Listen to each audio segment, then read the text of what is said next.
I've been developing an idea about the nature of the infection. When the infected attack,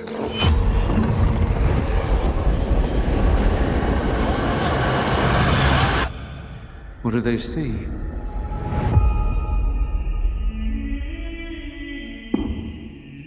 Are you watching, Father? Master. Good. We travel the land. We search for souls to deliver to hell. Are you going to leave? Yes. But obviously we're going to kill you first.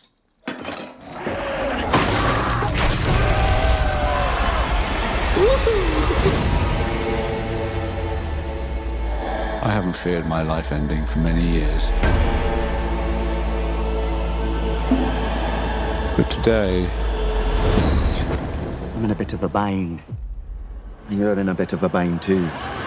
I did feel fear.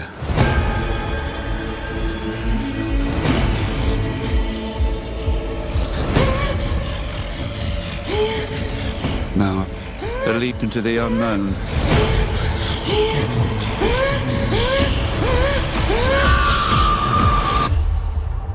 Okay, let's turn this up to 11.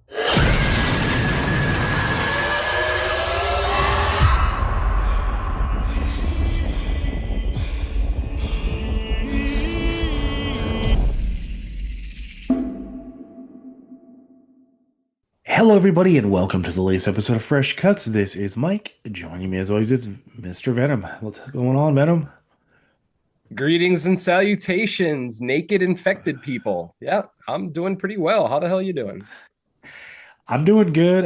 Working on the, I guess, back half of having a head cold that kind of took me out for the full holiday weekend. I felt it coming on, like, I think Thursday, and it pretty much, I wouldn't say ruined plans because I didn't have many plans for the holiday weekend. And luckily, going to the theater a lot doesn't really get affected from a head cold. So I was still able to see a lot of movies, including the one we're discussing in a minute. But other than that, yeah, I was pretty much home on the couch for the weekend. But it seems like I'm on the back half of it now. Of course, just in time for work tomorrow.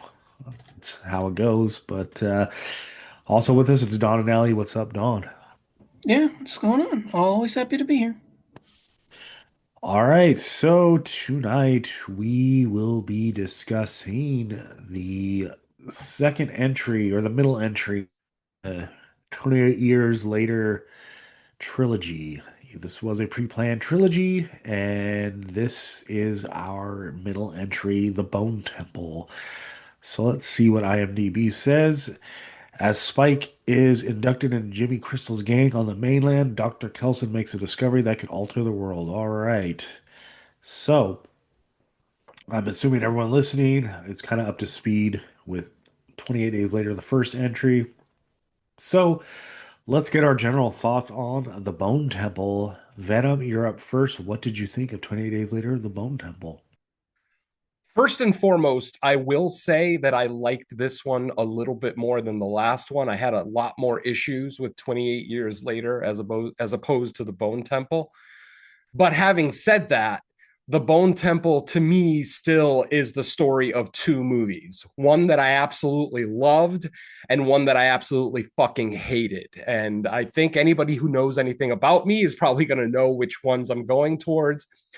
Anything involving Ray Fiennes' character, anything involving Samson, I fucking loved. I loved every single scene. And yes, I am including the Number of the Beast scene, which I personally think is one of the greatest cinematic set pieces I've seen in many years. I mean, and everyone in the theater was like that. I mean, literally it's almost like I saw the movie with a bunch of Iron Maiden fans, because as soon as that song started playing, The applause was uproarious. And even when the song ended, there was a long applause in the theater for that one set piece. I don't remember the last time I heard a set piece get an applause in a theater, but that set piece did. And I'm sure it's going to be a very divisive set piece. I know a lot of people are going to think it's very corny, kind of hokey. I just loved every second of it. And I'm not going to spoil, of course, what the scene is until we actually get to our spoiler discussion. So, yeah, like I said, everything with Dr. Ian, everything with Samson, and everything with Spike and Dr. Ian together, absolutely loved. And then there's the other movie, the movie of the Jimmies. And we've very recently, even again, I've reiterated the fact that I am just thoroughly fucking sick of the trope of humans are more dangerous than zombies in an apocalypse situation. I'm sick of it.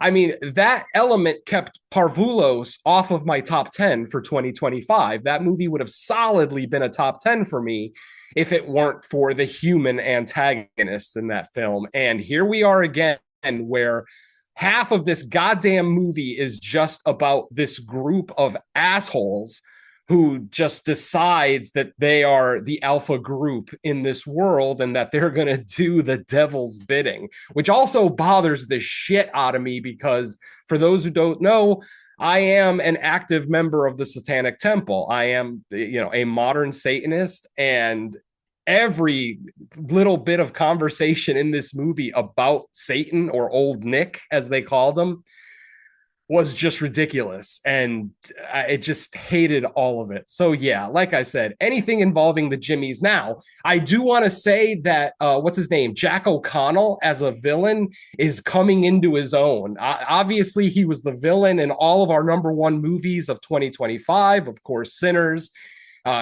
amazing performance as Remick, the vampire in Sinners. And I will say that despite the fact that I hate this fucking trope, Jack O'Connell is stellar as a villain. Like you genuinely hate Jimmy Crystal in this movie. Like, and me to the point that as soon as he's shown on screen, I just start cringing and I'm already uninterested in the scene.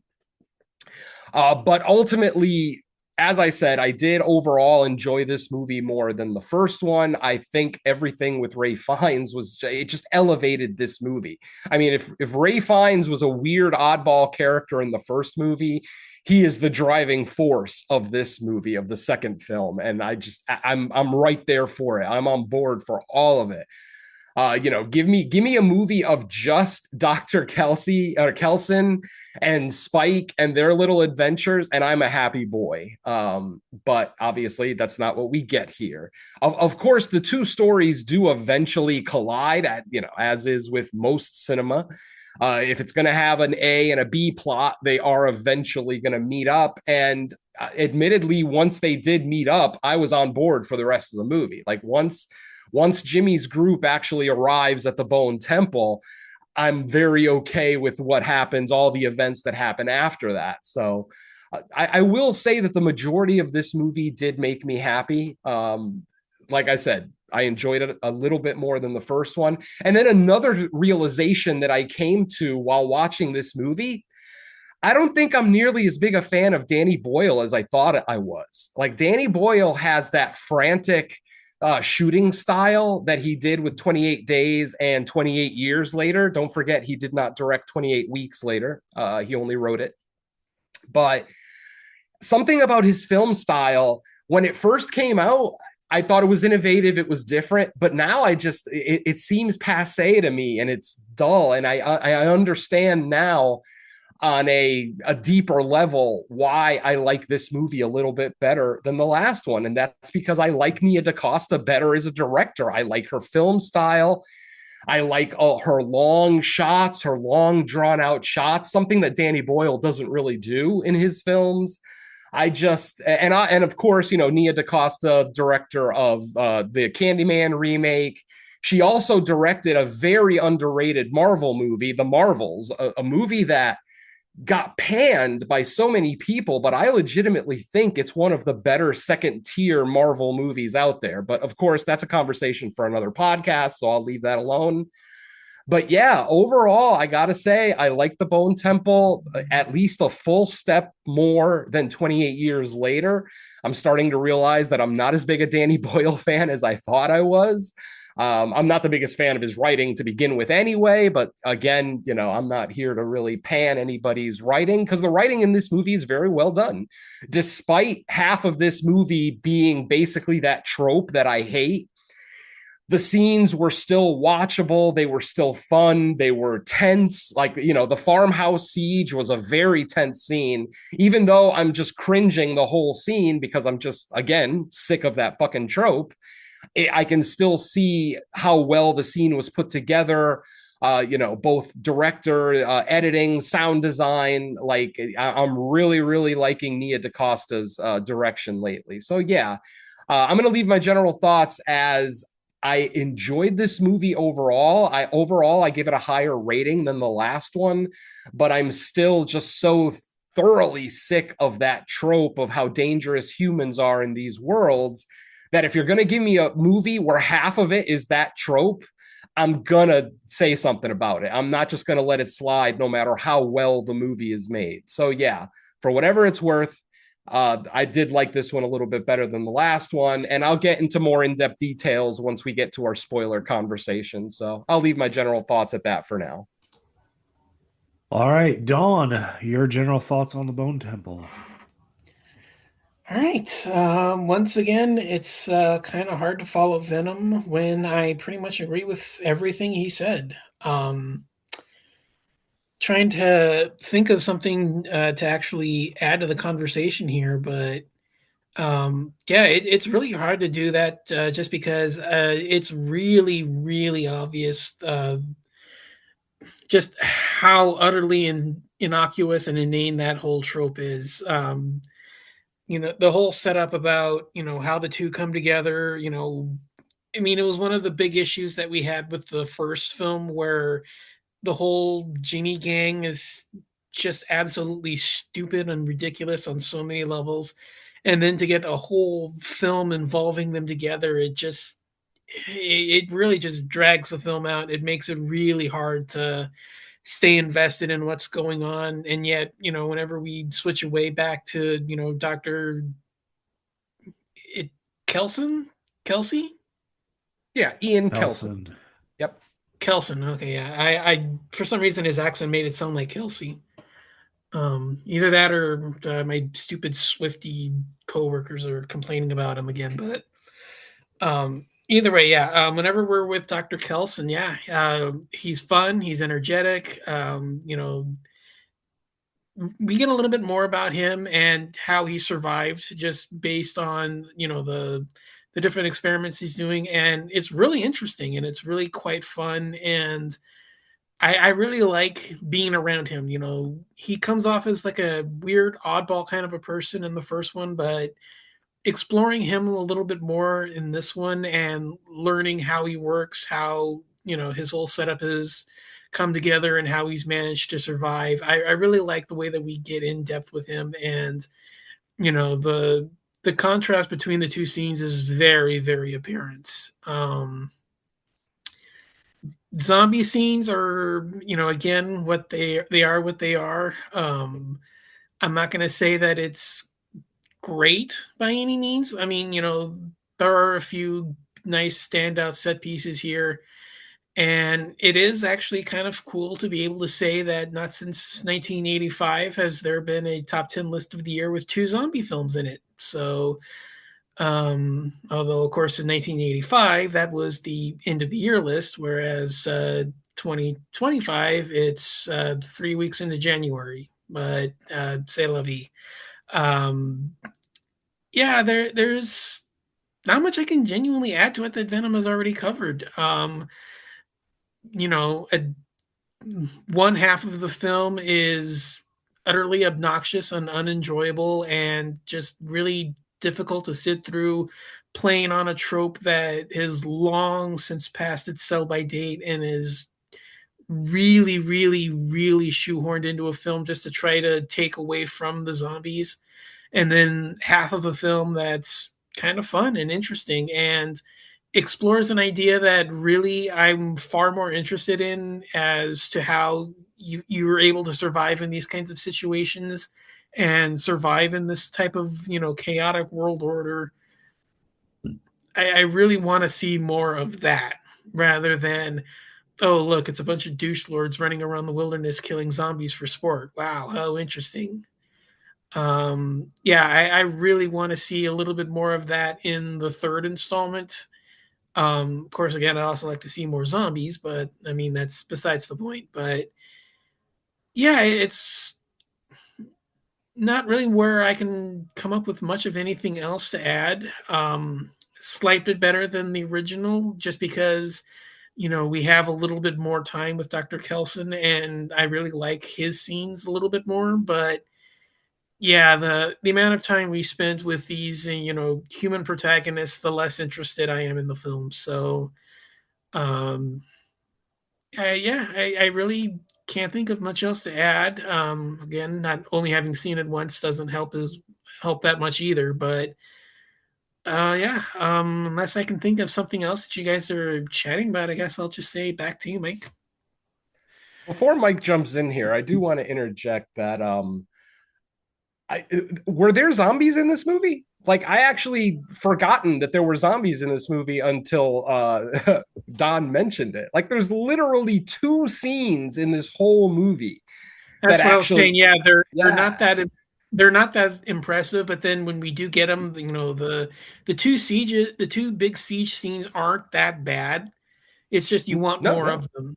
Yeah. Exactly. The train scene. I love the train scene. That whole train scene, especially because of the context of what's happening in that train scene and who the zombies are attacking. I just loved it. I thought it was great. But yeah, the zombies are so secondary in this movie. Like they did right giving this a subtitle, say calling it the Bone Temple, because that's really what this movie is about. It's about the Jimmies. It's about Dr. Ian, and they're eventually getting together. But uh, I just really wish there were more zombies in my zombie movie. Like this was very disappointing as far as the amount of Maybe zombie action in here. maybe that's where they're going with part three. Oh I God, I hope mean, so. I I hope mean, so. you really can't do much. I mean, again, it'll be spoiler conversation, but I really Yeah. don't know how much longer you can keep them out of the world with where we leave it. So Mm-hmm. maybe that's kind of where they're leading in with three, where one kind of sets up the world, two sets up where it's going to go, and then three sets up the battle to put it into action. Let's hope. Fingers crossed. That's all I I can mean, say. again, not trying to say too much because we're still not at that section, but I mean, again, I'll just leave it at this, that it's really kind of hard to keep them off screen with where we leave it. That it really looks like maybe three should be the all-out zombie confrontation. I hope so. Maybe.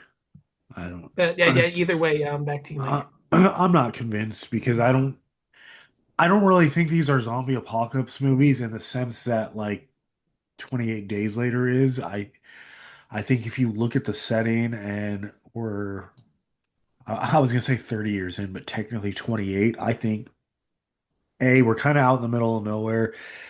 B, I think the the peak end of the world has kind of happened in this timeline, and we're already on like the recovery era. It's not like I put it to akin to like the infected that are still at least in the like this setting. I can't speak for metropolitan areas because we don't really visit those types of areas in these two movies, but I to me it's more akin to the infected that are still kind of left out there. It's like if you were living in the wilderness and you once in a while came across like wild animals and you had to deal with them because they just don't have the numbers out there is what I assume that, and that's just due to a setting, and 30 years on they're just not as prevalent as like when the breakout first happens and it's uncontrollable and there's nothing you can do about it.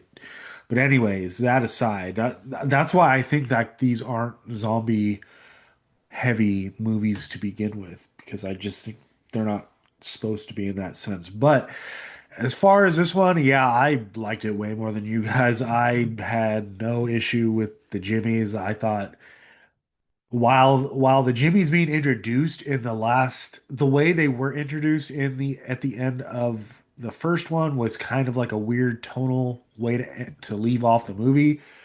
I think for this one, the explanation made perfect sense. The backstory made sense why he ended up like he is. I know the trope of like bad people are worse than the zombies, but I think it's a trope for a reason because if society broke down at any meaningful like scale, that's exactly what would happen is people would turn on each other as soon as like resources got scarce and everyone would start looking out for them and we would return to primitive society in some ways. Now we do have like small villages and enclaves of people trying to kind of like rebuild, but you know everyone there is no like united moral code in like the at the end of the world, which is why it's a reoccurring theme in all these movies. I think we get a good set up for a confrontation between like old world religion and science and like that kind of combats when we the two groups meet up the number of the beast scene. I like for the people that I know it's not us, but like for the people that do say it's kind of hokey, I think that's kind of the point because when you look at who he's putting the performance on for, it's very primitive minded people that would like actually buy into it. Like that's sort of the point. He's not seriously trying to depict himself as like an actual thing. He from the conversation he had with the head guy, the head Jimmy, he understand and he has his backstory and he's like, "Oh, I understand like I think I'm sure he thinks he's like crazy as for what he's doing, but he understands like where his mindset came from of like why he's doing what he's doing. So when it comes to the performance and the groups meeting and he does what he does, I think it's every bit hokey with intention. And then to wrap kind of general thoughts up, we get like a needle drop for the closing scene that I mean hopefully it hasn't been spoiled for anyone that hasn't seen it. We won't spoil it until our spoiler section. But I think it's a nice setup for the third one, and we'll see because I honestly have no idea what the third one even will be story wise. We get some survivors, and they're obviously going to probably meet up with other survivors, but what they're all going to do from there, I have no idea. So yeah, I mean I like 28 Days Later probably more than both of you in the first place. Obviously, it sounds like I like this one way more than you guys. So we'll leave it off there and go back to Venom. Also, so I can blow my nose because I'm starting to get that stuffy feeling. So back to you, Venom. I also thought it was very odd the tonal change of the Jimmies between the last movie and this one. At the end of the last movie, and I'm sure this was intentional. I'm not saying that it was a dumb mistake necessarily. I'm just saying I didn't like it. At the end of the first movie, the Jimmies come off as heroic figures. Spike is getting, overrun by zombies. They show up, they offer him help, and they help him. They basically save his life, allowing him to be able to be in two more movies after that. So it's like at the end of the last movie, the Jimmies, yeah, especially because of the song that's playing during that scene. Like, I don't know if you guys remember that song, but it was almost like a Teletubbies song. And obviously, once you watch this movie, that reference makes more sense, the Teletubbies reference. But at the end of the first one, where you don't have the context, it just comes off as really weird and silly. And then this movie starts, and that's when we find out that there is absolutely nothing heroic about this group. They are evil as evil can get in this world. And that's where it just lost me. It's like, show me something original. Like Mike says that he doesn't have a problem with that trope because it's realistic. It's probably what would happen in the real world. I agree with that. That's fine. I'm just saying I'm sick of fucking seeing it. Like, how great would it be to actually see a post-apocalyptic movie where people actually try to help the human race, not just their few people. Yes, again, I agree with Mike that it's not the most realistic thing that would happen in the real world, but I'm not looking for reality when I go to watch a movie. When I sit my ass in that theater seat, the reality is the last fucking thing I want. I want to see over the top. I want to see something new. I want to see something that hasn't been tried before. And to me, the half of the movie that involves the Jimmies, there is nothing original about it. We've seen it before and we've seen it done better.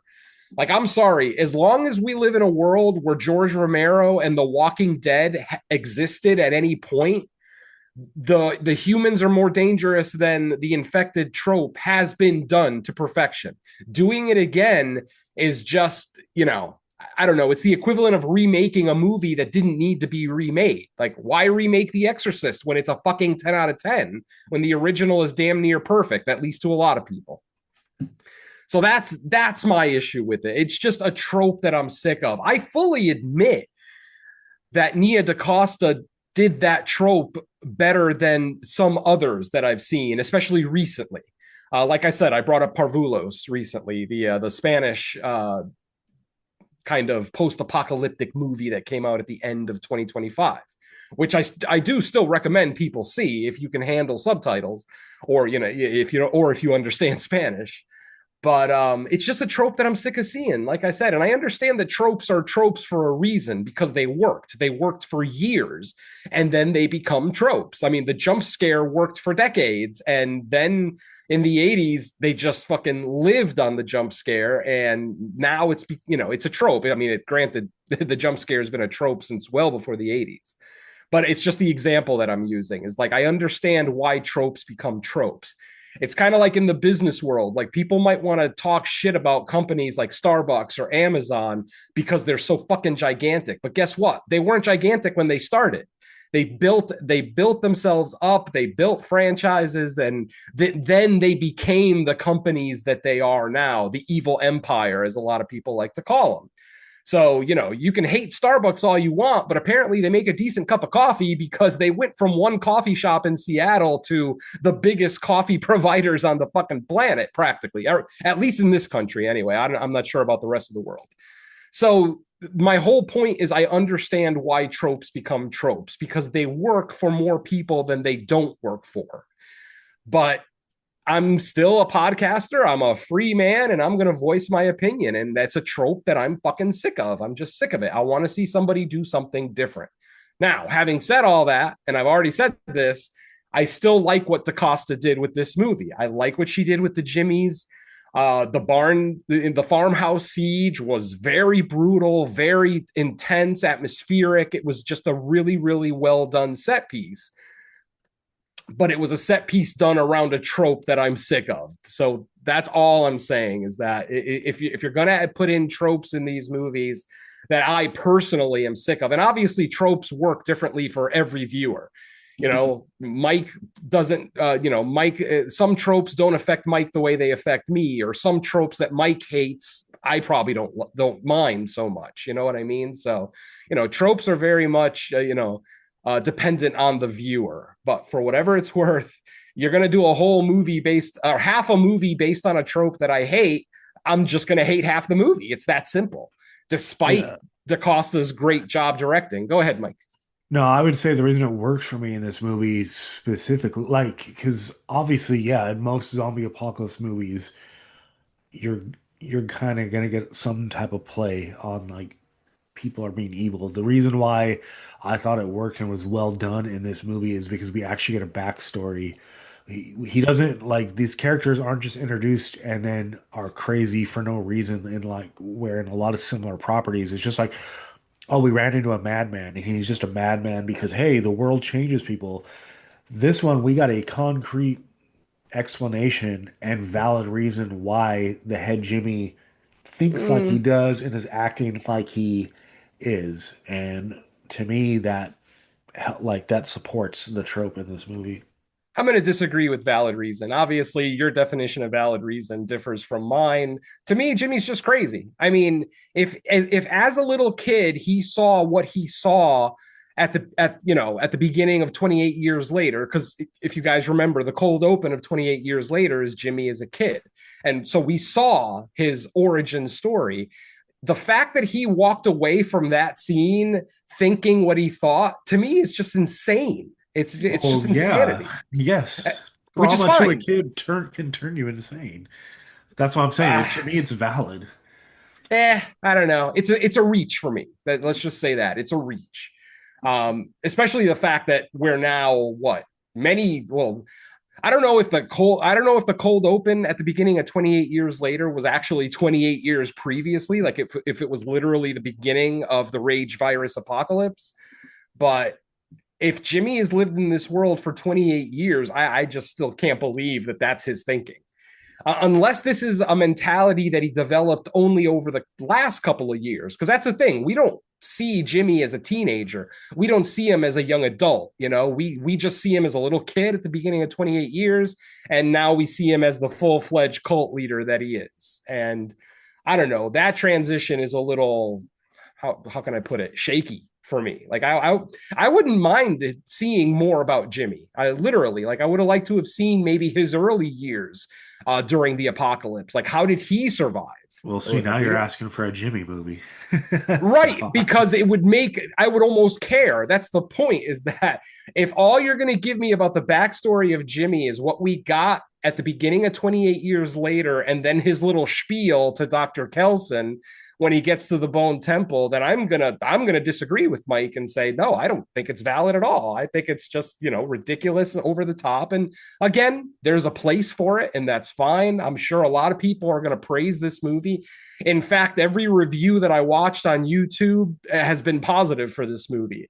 Every reviewer likes it more than Don or myself did. And hey, all opinions are valid. I'm not gonna give anybody shit for their opinion. Just for me, once I see that it's going to hang on one particular trope that I hate, I've talked a lot about the trope of how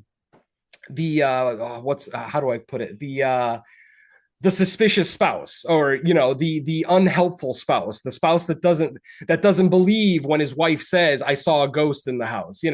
That's a trope that I can't fucking stand as well. If you were to make a whole movie where it was just a couple and one of them sees awful shit the whole movie and the other one doesn't, I would be panning that movie just as badly too, because again, it's a trope that I'm sick of. And especially myself, as a man who is a husband who's about to celebrate his 30th wedding anniversary, I'll never understand that trope. I'm sorry. I've said it before and I'll say it again. If Mrs. Venom walks up to me one day and says, a killer baboon came out of the oven and tried to attack her, why the fuck would I not believe her? Why would I think that my wife of 30 years would lie to me? So it's just, like I said, it's just another example of a trope that I fucking hate.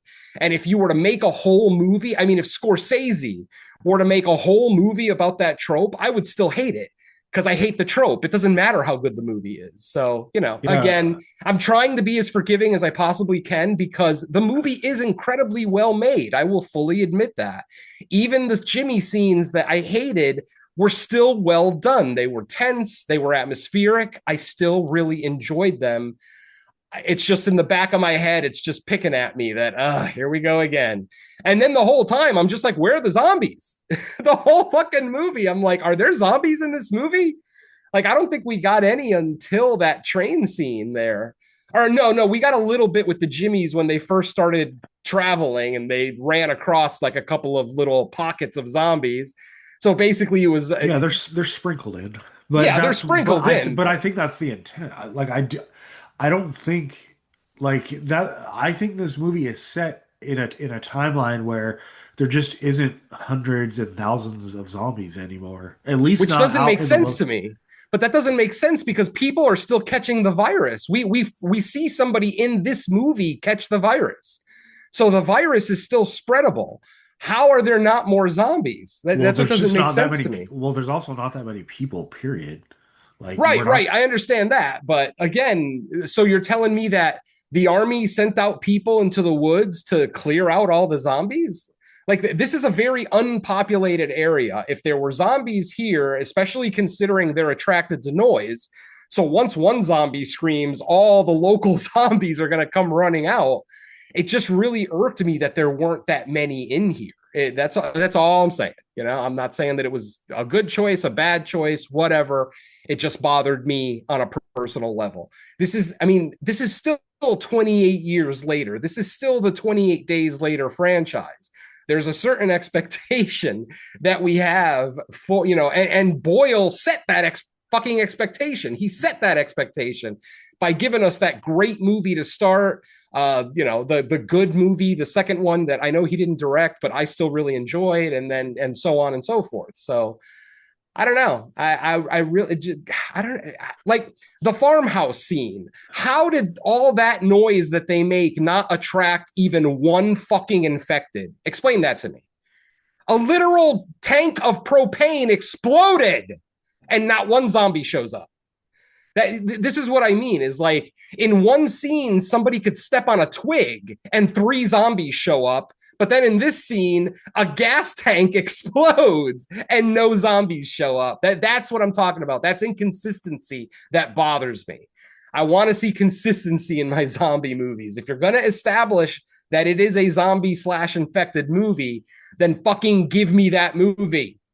You know what I mean? So, and mind you, that's after me saying I loved everything with Dr. Ian and Samson, even though those scenes don't really involve any zombies other than Samson. I still genuinely enjoyed those scenes. I thought it was maybe not, we've kind of seen it before with Day of the Dead, with Bub and the doctor. So we kind of, it's almost like a continuation of that kind of the doctor's work from Day of the Dead in this one. Hell, maybe Dr. Ian is the doctor from Day of the Dead. He didn't actually die. He survived. I don't know.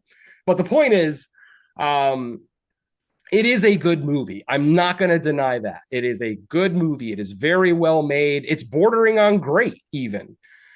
But as long as you're going to rely on a trope that I can't stand, I'm not going to praise your movie. I'm just not, because I didn't enjoy my 2 hours with this movie. And yes, folks, this movie is just under 2 hours. So they fucking, you're dealing with at least an hour of the Jimmies fucking, terrorizing, victimizing innocent people, and Spike especially.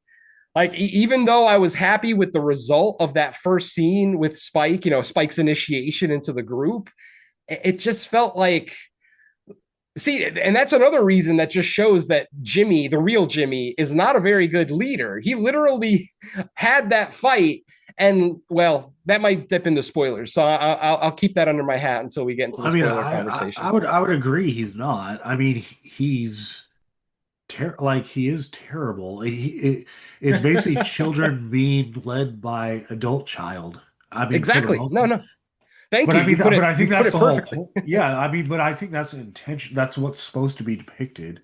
He's not. He's not this big bad mastermind. He's a emotionally stunted 8-year-old that witnessed something at the beginning of the apocalypse, and it mentally fucked him. And now he's just kind of out there surviving how he thinks is the correct right way because he's fucked up in the head, and he's trying to like scout and get more people for his little, we'll call it a Satanist cult because in his mind that's what it is, but I don't think it's any type of commentary on actual Satanism or the Church of Satan or any of that. It's just his, I don't want to say feeble mind, but I guess as an 8-year-old, your feeble mind of understanding because of what happened. So he has this picture in his head of like what it is, and that's kind of how he ended up. But yeah, he's no kind of like great thought leader or anything, and you could tell by the conversation with the doctor eventually, like, oh, okay.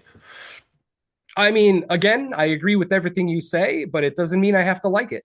And as soon and the other thing, well, okay, I don't know if it's spoilers, but when the tables are kind of turned on him at one point, I think the whole point of him reverting back to like the mentality of his previous self is the perfect example of like, yeah, this idiot is it's just that he's an idiot that right experienced trauma and ended up. But anyways, yeah, we can get into more of that once we hit the spoilers.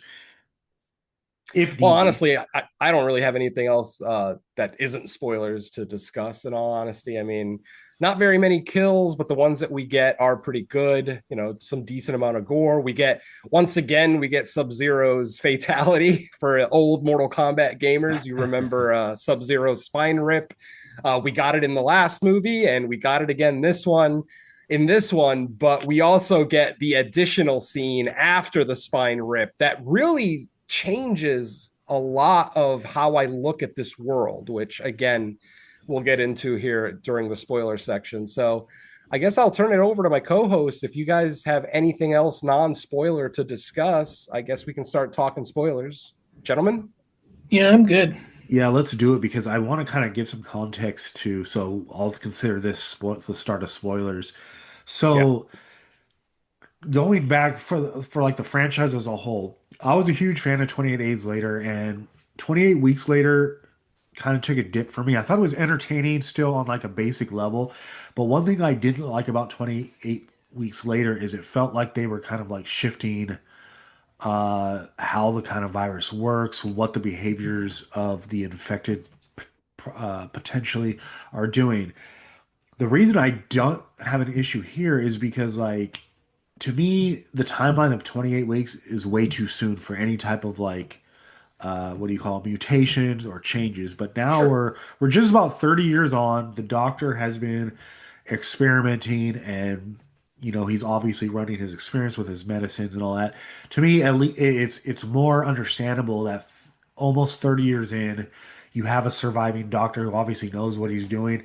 It kind of makes sense why you would start to see like him make some progress, because that is one I guess complaint I've seen from some people about it, like, well, how are they doing this and that? Because I'm like, well, we're 30 years in. I mean, we're not weeks in. This is 30 years later in medical science, especially because of the age. Like, some of these people are still around in like the old world, so they are bringing like what knowledge they had previously, especially if you get some time, because it's not only have they been experimenting, but also observing, so they're getting a better handle. And then as far as the infected goes, the ones that weren't either killed or died of starvation, you're also seeing like their behavior, like what they're doing to try to survive. So like we're seeing them do different stuff, like actually like what they eat, like Yeah, that was what I was alluding to earlier. The scene that kind of changed this world a little bit. We've never seen any of the infected actually eat in any of these movies. We've seen they attack. Sure, they might bite someone. They might like rip a piece of flesh off of them as they bite them. yeah. But it's not like a Romero zombie where they'll literally kneel down in front of a dead body and just start slowly eating it. But we actually see that here, which explains why so many zombies still exist here, why there's still so many or infected in this world. Because don't forget, these are not zombies. These are not people that died and were reanimated. These are all human beings that caught the rage virus. So you have to realize that these are still living, breathing humans. Sure, their mind is gone. Who they were before is long gone, but they are still humans that could potentially be cured, as we kind of find out at the end of the movie, but we'll get to that. Yeah, and it makes sense because if you go back to the original, like when the outbreak first happens, there's really nothing you can do. Even if there is a curable mind in there somewhere, you can't really do anything in the moment because Yeah, it's no, pure survival instinct. But now, sure. especially out here in the woods, you're out of like the big areas where you're gonna have huge populations. It's a better opportunity to like study, um, observe, experiment, and all that. So like I thought it was kind of interesting, all the stuff with the doctor, and I kind of liked Yeah. where when I actually it actually went further by the end of the movie than I expected. I was thinking maybe in the finale entry we would get there, and I don't know because of how the movie ended. Maybe we're just getting like a small peek, and maybe uh, the alpha reverts, because like I don't know if that ending was to mean like, oh, our first case of actually curing, or if it's temporary and once the meds wear off he goes back. I don't, because it was such a short little Right. Yeah, snapshot. you're right. Yeah, you're absolutely right. I 100% agree. But it does seem sad, though, that literally just as after 28 years of trying, just as he finds a cure or a potential cure for this thing, he ends up getting dispatched by some shitty cult leader. So yeah, that bothered the shit out of me. Because it's like like to your point about this could be the beginning of a cure. Unless people go back to the Bone Temple in the third movie, no one's going to know that he came up with a cure. You know what I mean? Well, Yeah. Samson knows, but that's about it. Depending on, as you said, if the effects are temporary, if Samson is now totally human, blah blah blah. Well, uh and the other question is, has he become like a carrier but immune? Because remember, he was attacked on the bus after some of the yeah. meds were administered, and he still made it back to the Bone Temple. So, like, that's another element. If he was like of what he was sound mind during all this, like he could potentially like show up in like whatever little civilization he can find and say, "Hey, like I was 100% infected and now I'm cured, so like use my blood if you need." That I would don't be know. yeah, that would be suicide, I think. If I lived in this world and I was immune, I wouldn't tell anybody. Did you not play The Last of Us? Yeah, I mean, yeah, in The Last of Us because it had to go a certain way, but I don't know. And that's the thing. It's like we won't know till the third entry because, like, in this Sure. world, maybe just by drawing his blood, they can do it that way. I don't know. Yeah, possibly. But yeah, I mean, let's talk about the Samson thing. For those of us who stuck around who haven't seen the movie yet, yes, Dr. Ian kind of develops a relationship with Samson, where Samson starts to. If you guys remember in the first movie, Dr. Kelson used like poison darts or like hallucinogenic darts. With morphine and a bunch of other stuff in it, a cocktail that relaxed Samson. It basically, calmed him down. I like the whole thing with Samson actually coming and looking for that in this movie. Like somehow Samson, or at least Dr. Ian's theory, hypothesis, is that when he was calm, that there was a little bit of humanity in his brain. The rage virus was sated basically, so he wasn't rage filled while he was tripping on the drugs basically, and that eventually he started coming around to the Bone Temple specifically for that, because he knew that Dr. Ian would, shoot him with a dart and he would get that feeling again that he loves. Like, I totally love that. I was also floored when he spoke for the first time. I know it was just one word, but when he said moon, I was just as floored as Dr. Ian was. I was like, whoa, like that's heavy for an infected, someone who was totally infected with the rage virus, now has enough humanity that he can speak a word while he's in his, drugged state. Like, obviously, Yeah, that was kind of the start of Dr. Ian's cure. Like, he realized that there was something to his cocktail and then started working on it a little bit more and a little bit more. So, yeah, like I said, yeah, that whole aspect of it. And then by the end of the movie, fucking Samson is just talking outright. He says thank you to the doctor, right before the doctor takes his final breath. He says thank you, and again, very heavy scene. Like, those are the scenes that really hit me hard in this movie. Like, yeah. every time.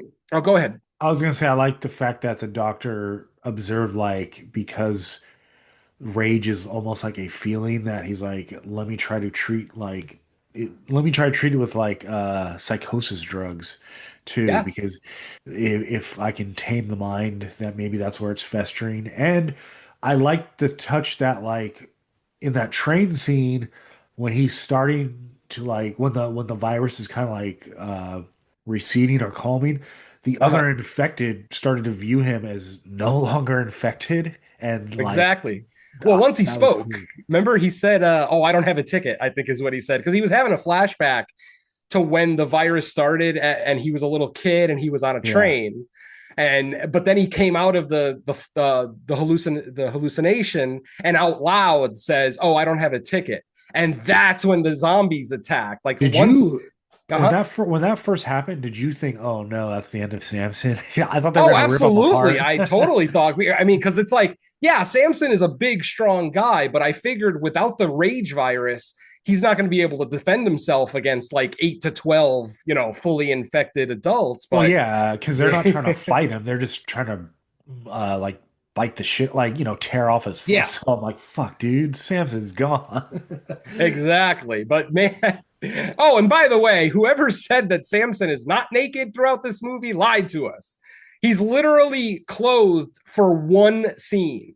For literally, the doctor leaves him with a loincloth type thing. He puts it on, and then literally the next scene is the train scene, which once that siege is over, he's naked again and covered in Yeah. blood, by the way, which was a great image. The image of Oh Samson yeah. coming out of that train, butt naked, but covered in blood from head to toe. I thought that was fucking great. Again, That DaCosta. that's why obviously we don't know for sure because when he appears to be cured, it's such a small snippet at the end. But if they are leaning on that side, or if that's how they're leaning, I am assuming he's now immune but a carrier because you would think that like if Mm-hmm. he was cured in the traditional way or then being attacked again would like almost supercharge it back into him. But if he's no Yeah. longer susceptible to actually being attacked, then it looks like yeah he's a carrier, kind of like the wife at the beginning of 28 Weeks Later, where she was attacked and she can spread it to someone else, but she Right. just doesn't get it herself. Absolutely. No, he's definitely still a carrier. I don't think that's even a question because he still has that red spot on the bottom of his eyeball. The red kind of thing that shows up when these people first get the rage virus. A little tiny bit of it is still visible at the just below his pupil, right at the end of the movie. It's hard to see because it takes place at night, but I did see the movie a second time and I looked. And yeah, you're 100% correct. He is still absolutely a carrier. So I think if he doesn't speak, he probably won't get attacked by zombies because they'll still see him as a carrier, as an alpha carrier, no less. But like I said, once he spoke, they're like, oh, he's human. He's not a zombie. Get him. So Samson needs Imposter. to keep his mouth shut. Yeah, that I am interested. Like what he. I mean, I don't even. I would assume because he's such a major character in the first two, he'll be in the third one. But I like, hope so. I really hope so. I mean, it's funny because I lamented having to see his dick so much in the first movie. And then, well, actually, that goes back to the whole tonal change I was talking about between the two movies. At the end of the first movie, Samson is very solidly a villain, and the Jimmies are heroes because they save Spike. Fast forward a couple of years, and now the Bone Temple, the Jimmies are very solidly the villain, and Samson is now the guy that we want to see saved. Like we don't want to see him die. We want to see him cured. And one thing I am actually glad that they didn't do was something that I was fully expecting them to do, and that was obviously the Jimmies get to the Bone Temple, and the main Jimmy Crystal, speaks to Dr. Ian first. Once Jimmy realizes that it's not Satan, because he's been telling his group of people that he's literally the son of Satan. He's basically telling them that I am his favorite son and that he speaks to me in my mind and tells me the things to do, blah, blah, blah. And of course, these idiot followers just follow him. I would imagine half of them are just following him because there's safety in numbers. But there were solidly a few members of that group that bought into everything that Jimmy was saying. Obviously, Spike never bought into it, but a lot of the other ones did. I mean, let's talk about the Jimmies. I mean, we've talked about the Dr. Ian stuff. Obviously, with the Jimmies, we get that first initiation, Spike's initiation that we talked about. And this is the scene that also makes me think that Jimmy is just an insane moron. He has exactly 7 members of the group, and because he talks about his 7 fingers, they are the 7 fingers of his right hand. He keeps his gang at 7. So whenever they run into somebody new that might potentially be a good member of the group, they have to be initiated in. And what's the initiation? A fucking fight to the death. Now, what really weirded me out is that Jimmy, the leader, would be willing to lose a loyal subject to this new kid who's very obviously not on board with everything Jimmy's doing. Sure, he might eventually get on board, but you don't know that. So Jimmy was basically allowing himself to sacrifice a loyal member of his group to initiate someone who might potentially be your downfall. Like, that doesn't make sense to me, especially because the guy that Spike killed to get into the group looked like one of the biggest guys in the group. Like, he was the tallest one. It looked like he was the oldest, the most on board for what Jimmy was, his rhetoric that he was speaking throughout the movie. And you're willing to sacrifice that for a new guy who you don't know if he's going to be loyal. Like, I understand wanting to keep your numbers younger because they'll be with you longer, but I still don't understand why he would sacrifice a long-standing member, someone who actually buys into everything he says, for this Spike kid that they saved during one altercation. Like, that's, to me, that's bad gang leadership. I don't know if anybody agrees. The only way I can rationalize it is better fighters. No, you always want the better fighters. Absolutely. That's what I'm saying. Is that assuming too? Like, Spike is not a better fighter. Spike was just sneaky. But I'm just saying is that the idea behind it would be to find better fighters, because if your new guy that you're initiating into your gang beats one of the guys that's already been in your gang, he's a better fighter and would therefore give you a better chance at survival. It would be whittling out the weakest link, maybe. Oh, 9 times out of 10, I would agree with you. But considering how Spike won the fight, well, that's what I'm saying. Is that's why I preface my whole thing by saying the only way I can rationalize it. Yeah, no, that's valid. Absolutely, I totally agree. That's what I'm saying. That's the only way that I can rationalize the behavior, is not always knocking off your weakest link. It wouldn't be about loyalty. It would be about who's going to be the better fighter, keeping your group alive.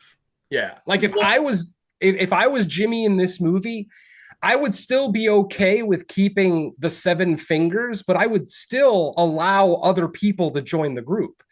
Because for those who don't know, all the Jimmys have to wear a blonde wig so that they look like Jimmy Crystals, and they all call each other Jimmy. Like, they don't use their real names anymore. Spike is basically Jimmy for 3/4 of this movie. Why can't you just have the 7 fingers as like your lieutenants, but then still allow more people to join? Like, let Spike join without actually becoming a finger. You know what I mean? Like, that's good gang leadership right there. You're advancing your numbers without sacrificing your most loyal lieutenants.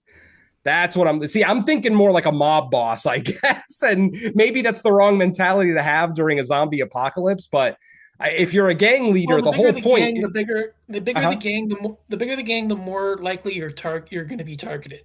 Oh, absolutely. Because that's going to be more mouths to feed, more, ground, more areas for cover, which we literally already saw happen in the movie, even just with the 7, right? Like, that's what I was going to say. The bigger the group, the harder to maintain and not have a mutiny on your hands, or the group wants to split off because, hey, the 5 of us don't agree with the other 5 of you on how we're doing this and that and the other thing.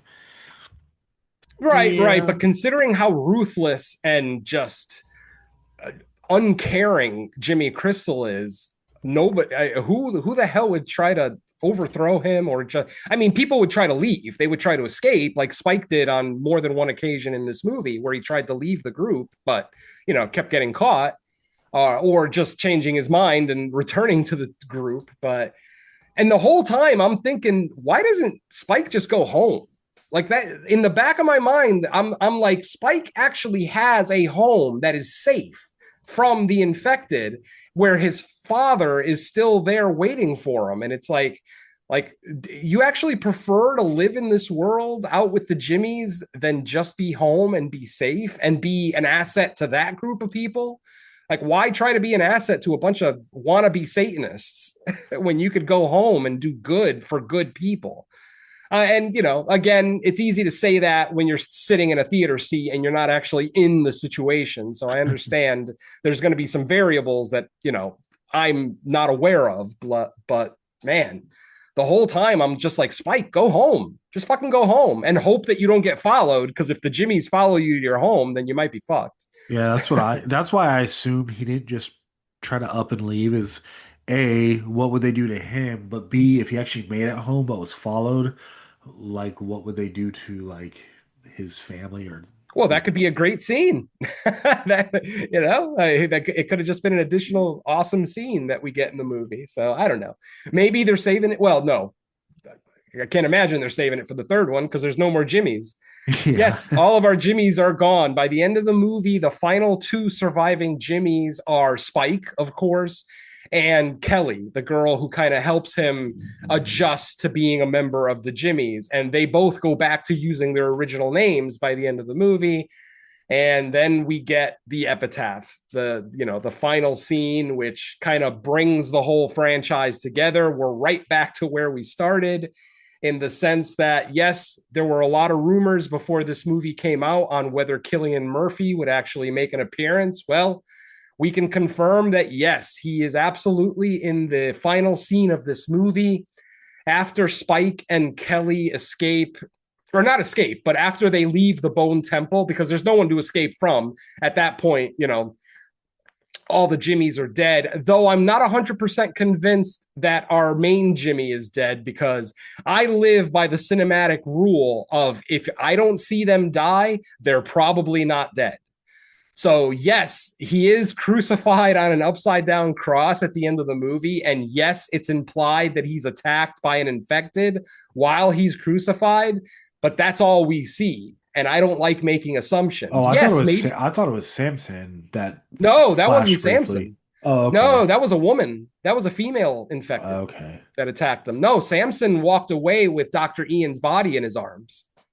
Okay. So for all, well, you would assume that if anything, he would be infected, but like you said, there isn't out because we know there are people in the world that are carriers but immune. So like there could always be that chance Exactly. that they Yeah. purposely let us see a snapshot of attack to assume he's gone and then he shows up as a carrier. Yeah, To absolutely. And which I'm really hoping is not going to happen. Oh, and by the way, there was something I started talking about what I thought the movie was going to do with the finale, but they didn't do. What I thought that they were going to do was when the Jimmies showed up and then we have the number of the beast scene. I figured that the Jimmies were eventually going to turn on Dr. Ian and that Samson was going to show up and be like a hero and kill all the Jimmies. I'm actually very glad that is not what happened. I'm glad that the Jimmies kind of dealt with it themselves. Kelly and Spike basically Kelly kills the last two remaining Jimmies, not counting Jimmy Crystal. And then, of course, they crucify Jimmy Crystal on the upside down cross. So I actually like that they let the Jimmies deal with Jimmy Crystal rather than me. Samson coming in and just being a hero. Yeah, it's funny you mention that because I remember during once the confrontation starts, I had a feeling that that was going to happen too. Like Samson was going to almost show up as like the Jesus figure and like take out take out the fox or the faux Satanist, you know? Yeah, I like it. That's what I was kind of expecting just because of like the timeline of like, okay, Samson is probably coming back to the area just because his friendship with the doctor and he's going to stumble upon these people putting him in danger. Yeah, I was expecting that too. And I'm glad that they didn't do that because that would have been kind of on the nose, you know? Yeah, a little too derivative. We've seen it before. There's no need to see it again. But yeah, I'm very happy that's how they ended it. But of course, back to our actual final scene of the movie. Yes, we see that Cillian Murphy has survived these 28 years. He looks every day of that 28 years older. He's gray, he's wrinkled. He definitely doesn't look like he did in 2003. But we see that he's living with a girl. I don't know if that's his daughter. I don't remember if she calls him dad at all, or if that's just maybe another survivor that he ran into during his time there. I haven't seen I 28 believe Days Later in so I long. believe she did refer to him as dad. Okay, cool. My question is Selena dead because I would assume that's the daughter between him and Selena from 28 Days Right, Later. right, exactly. Um, Exactly. Now I did Google it because I was just curious if the ending was supposed to be make a statement like, "Oh, she's not there or dead," and it said it's left ambiguous. They said like obviously you can draw like the top three conclusions. A, she just wasn't in the scene, but she's in the house. B, she's like out on assignment, maybe getting supplies. Or B, she did die somehow. And they'll explain it like on the Yeah. next entry. But it is ambiguous. We just don't know if Yeah, she's there or exactly. not. So basically, the context of that final scene is we see Killian Murphy with his daughter. She's teenage age, probably like 15, 16, 17, somewhere in that range.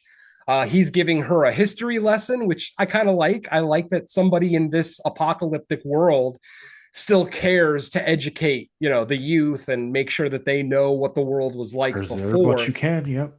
Exactly. And then in the middle of their lesson, they hear a commotion outside. They go outside and using binoculars, they see Kelly and Spike running away from a group of infected. The daughter asks Killian, should we help them? Are we going to help them? There's a little bit of hesitation where Killian isn't, real sure if he wants to help. But then he says, of course, we're going to help them. And that's how the movie ends. We don't actually get to see if they're saved. Literally, the movie ends with Killian Murphy's character saying, yes, we're going to help them. Or, of course, we're going to help them, I think were his exact words. So, obviously, the third movie looks like we're going to be combining survivors from 28 days and 28 years. Who knows? We might maybe we'll see some of the army guys from 28 weeks, unless they're all dead by now. Who knows? Obviously, Jeremy Renner's character got torched in 28 weeks, so it's not like we're going to see him again. But I don't know. I don't know how I feel about bringing, because to me, this feels like two different franchises. Like 28 Days and 28 Weeks was solidly an infected movie, whereas 28 Years, like Mike said, maybe the intention is not that it's an infected movie, that it's more about how people are surviving this world and what they have to deal with to survive this world. So I kind of Yeah. look at it as two different franchises. And with that final scene in this movie, it's bringing the two franchises together, which might be a good thing, might not be a good thing. We'll have to wait a couple of years and see. Yeah, that's definitely like I feel it's a contrast. The first two, like obviously the first one is real time. Well, I guess 28 days after, but more or less real time of the collapse. 28 weeks is like, oh, we thought we had it under control, but we don't. And then this trilogy is more like the apocalypse has happened. The worst of it is over. Now we're dealing with like the fallout. Like, what do we do in the next decade or 2 decades, almost 3 decades, to Mm-hmm. try to like rebuild? And the infected aren't totally like out of the equation, but it's not the same as before where you literally have to like hide, like, Yeah. where every moment, every little noise, every moment you're going to deal with them. Now it's like, yes, there's still a problem, but for the most part, it seems manageable as long as you're smart. Yeah. Oh, and hey, let's talk about Iron Maiden. I got to talk about that scene. With that scene, that's the first time that the entirety of the Jimmy gang shows up at the Bone Temple. For those who haven't seen the movie, basically Jimmy goes to the Bone Temple by himself because he tells his followers basically Kelly thinks that Dr. Kelson is Satan because he's covered in the iodine. If you remember, Dr. Ian's covered in iodine, so his skin looks kind of red. She also sees that he's cavorting with Samson. Like she actually sees him dancing with Samson. And yes, Samson dances in this movie. Not very well, mind you, but about as well as you would expect an infected. But like I said, once Samson develops that relationship with Dr. Ian of I want to calm down, so let me go see this guy and he'll shoot me with a dart and it'll calm me down. We start to see that relationship develop between Dr. Ian and Samson, and how Samson basically, even when he hasn't gotten his medicine, he won't attack Dr. Ian anymore. He basically just shows up and stands there until Ian, shoots him with a dart. I like that. But anyway, so we've already talked about how Jimmy claims to be the son of Satan. And then, like I said, when Kelly sees Dr. Ian from afar, covered in red paint and cavorting with one of the infected, she assumes that that's Satan. And she actually tells Jimmy, I saw Satan. I saw your father. So when they collectively as a group go to see the Bone Temple, Jimmy instantly knows that's not Satan because, you know, Jimmy may be insane, but he's not stupid. Um, so he basically tells the rest of the group, all right, I need to go see my father first because he'll be offended by someone, you know, that's not his son coming into his territory without permission. So Jimmy goes to speak to Dr. Ian. He lets him know, he basically admits to Dr. Ian that he's claiming to be the son of Satan, but that he needs to convince his followers of this. So basically, he basically tells Dr. Ian, either you work with me on this, or I'm gonna pull your intestines out and feed them to you, I think was his exact words. So basically, Dr. Ian comes up with this plot where he has, by the way, no one's even mentioned the score of this movie. Decent little score. I mean, you get a lot of Duran Duran, but I mean, if you like Duran Duran, you're going to like the score of this movie, which, you know, I was kind of a fan in the 80s. I was a fan of the needle drops in this movie. Like, oh, absolutely. Big time. Yeah. um, So anyway, what Dr. Ian decides to do to try to convince Jimmy's group that he actually is Satan is that he puts together a performance. He sets up the Bone Temple with like upside down crosses and candles that are lit. And then he puts the PA system outside and literally plays the title track to Iron Maiden's Number of the Beast, which starts with a vocal line talking about 666 and its power and what it represents. So it's funny seeing these kids, these Jimmies that have lived their entire life in this world. So they don't know anything about music. They don't know anything about records and everything else. So, you know, the whole time I'm thinking, wow, what are these, you know, what's going through their head as they're seeing this performance piece where basically Ray Fiennes puts on black leather. He puts on really heavy black eyeshadow, like he does the raccoon eyes, and then does this big elaborate performance for the entire, I mean, we actually get to hear the entire Number of the Beast song, which I thought was pretty interesting too. As somebody, I mean, I don't know if Nia DaCosta is an Iron Maiden fan, but I mean, the song does fit the situation, obviously. He's trying to convince these people that he's the devil. So, of course, why wouldn't you play Number of the Beast? It makes total sense. But after, you know, basically he does this whole performance with like, you know, sparks of flames. You know, he's got candles lit all over the place, and it turns into a mosh pit because eventually the Jimmies just get into the music and they all start doing what they consider dancing. I don't know what the fuck Jimmy Crystal was doing. It looked like he was doing like the SS walk, you know, the duck walk that the SS used to do for Hitler.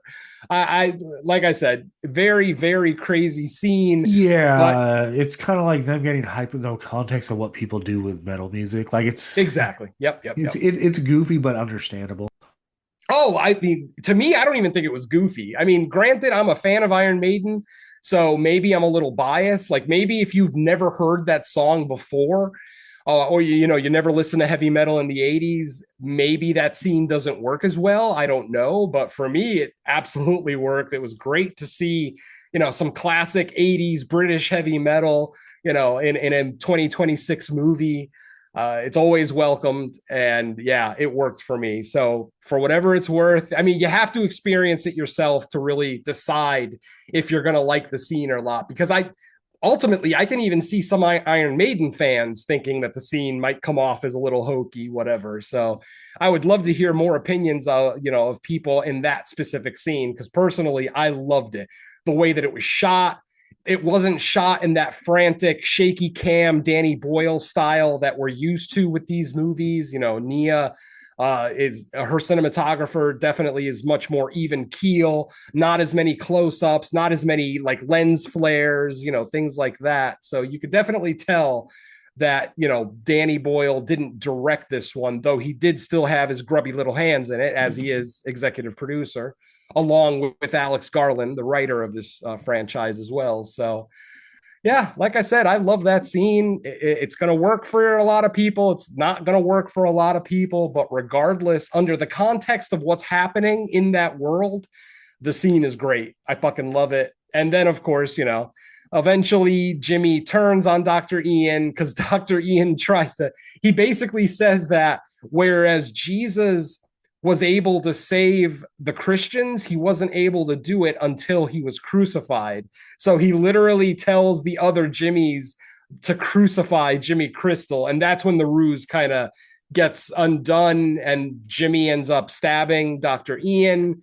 I was really upset that a simple stab to the midsection killed this guy. I understand that, there's not as much medicine around and that he's older. He's obviously an older gentleman, at least in his 60s or 70s at this point.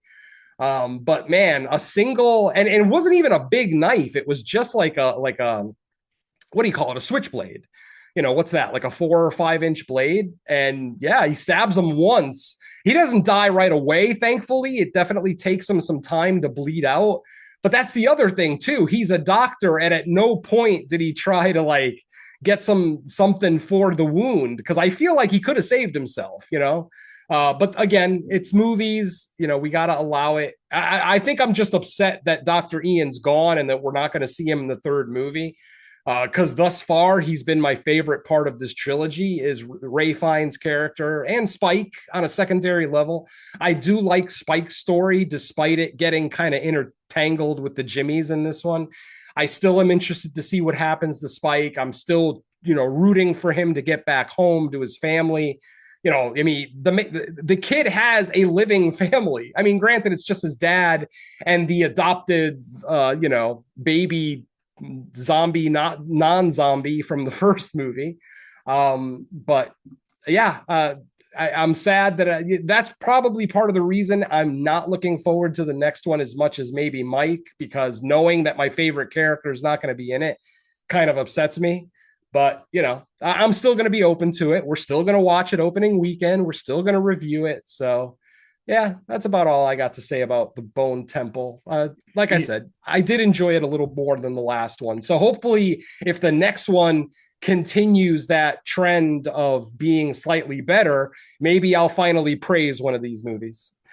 Yeah, I mean, for what it's worth, I am kind of just, I mean, obviously it was a story choice and they have every right to write it the way they want, but I would have liked to see the Doctor make it to the third entry and run in, and especially because we got the reintroduction of Jim.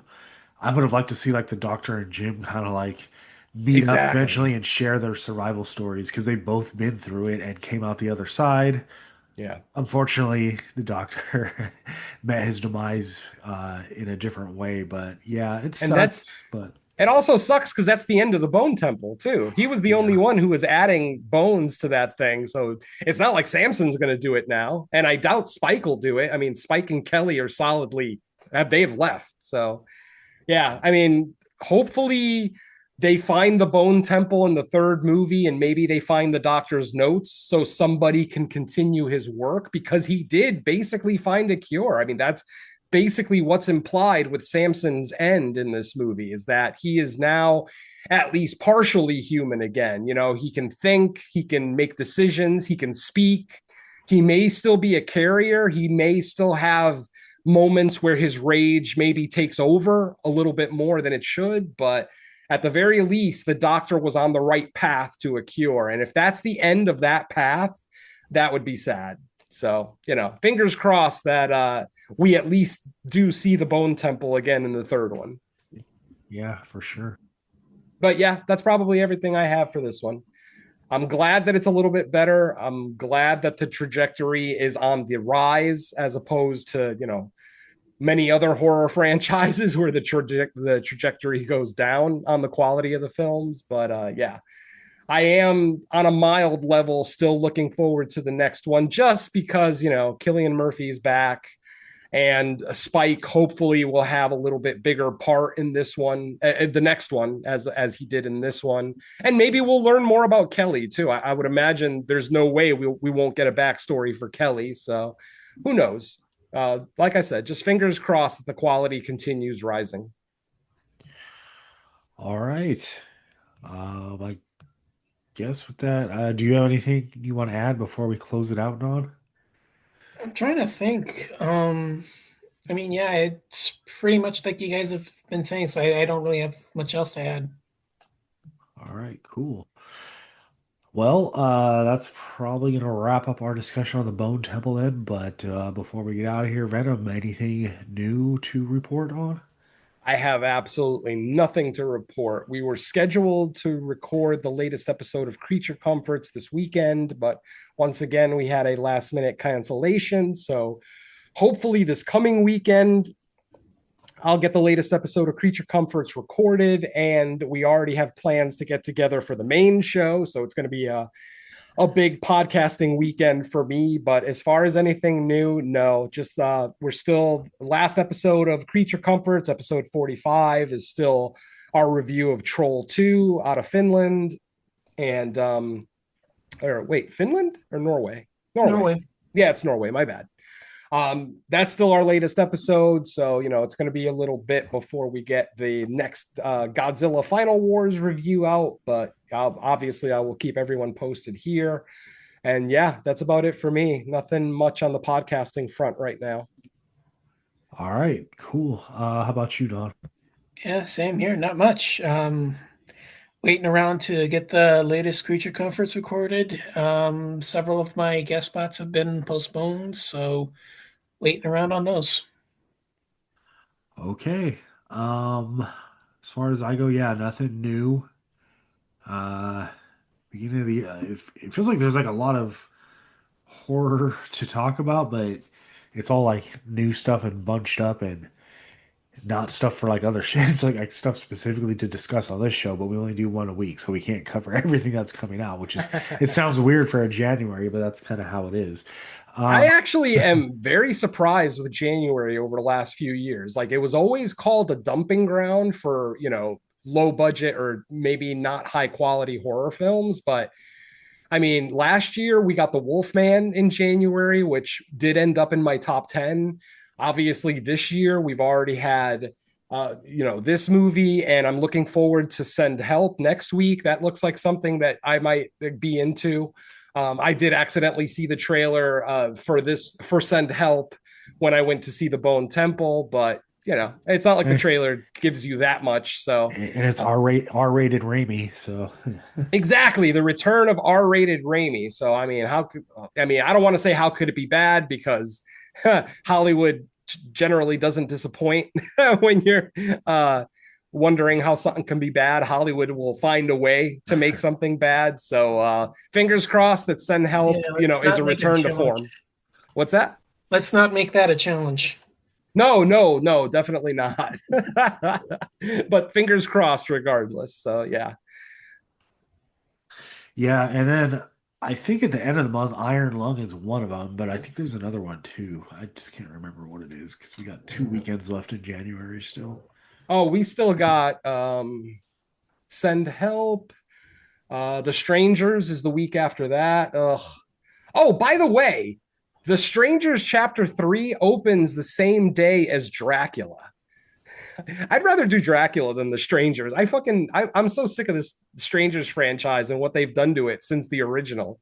Like, Is I would this be okay skipping it. I know it's probably not going to be the popular choice, is but it that's my vote. are you talking about the Luc Besson one? No, Dracula? that's oh right, right. Lee Cronin is the mummy.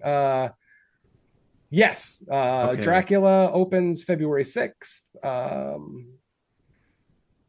Yeah, okay. I know what you're talking about then. Yeah. Yes, you're right. Luc Besson. Okay. Yeah. Which means it probably won't be straight horror. It'll probably be like a weird take on Dracula, but I don't I know. saw a trailer like because it was out internationally in some markets last year. It feels like a Bram Stoker style, obviously with its own kind of like look and feel, but it Mhm. seems like they're pretty much following like that kind of story. Like Yeah. Dracula travels through time and Mhm. not I li- mean, I'll still see. I'll still see that. I'll probably still watch The Strangers as much as I hate the franchise. It's still a cinematic horror film that, I support my genre even when I'm not excited about the movie. I've done it many, many times before. I will continue to do it. If they ever make another Purge movie again, I'll probably have to go see it as much as I don't want to. And it's the exact same feeling I have for The Strangers. I'm so disappointed with the first two chapters of this trilogy. I have no desire whatsoever to talk about the third one, though. Who knows? I may get outvoted, so we'll see. Okay. So the same week as Dracula, you have that one called Whistle. Have you heard of that? I've seen the poster, but I have no idea what it is. Okay. I, it's I think from memory it's somewhat similar to like a monkey paw type movie where like they come across this artifact that might grant wishes or something, but don't quote me on that. And then Iron Lung comes out at the end of this month, which is like a horror movie set in space, I think. Ah, So yeah, could maybe be something. are we We got the off? Observance too, opening Valentine's weekend. Are I have we no off idea this what that week is. from the theater? Because I'm showing Send Help as January 30th. Um, Maybe it oh, it's opens. early access this Friday. I'm Yeah, sorry. okay. So I can see it. I mean, I'm sure if AMC is showing it out here early access, I'm sure Mike can see it early access. Yeah, But depending yeah, on when the early access is. Well, actually, hold up. I have something. Well, of course, it says no theaters by me, but oh, all right. Well, there's then there's maybe, something called The Containment coming out this week. and we still got Night Patrol too, which is still technically in theaters. So potentially that could be a maybe. I did see it. I'll refrain from saying anything about it in case we decide that's our movie next week. But yeah, we've got I ha options.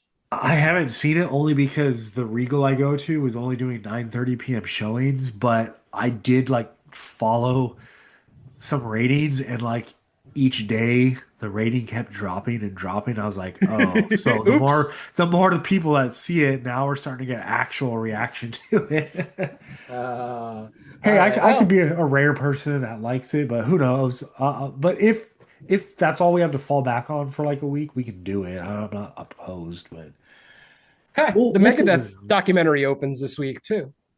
Oh, nice, nice. For those who care about Megadeth, Love Megadeth. I liked Megadeth in 1988, but anytime after Rust in Peace, I lost interest. That's Same. yeah, Yeah, I that's a mean, story for another show. when I say I love Megadeth, there's definitely like a time period, and I just hold that close to me and say I love No, Megadeth.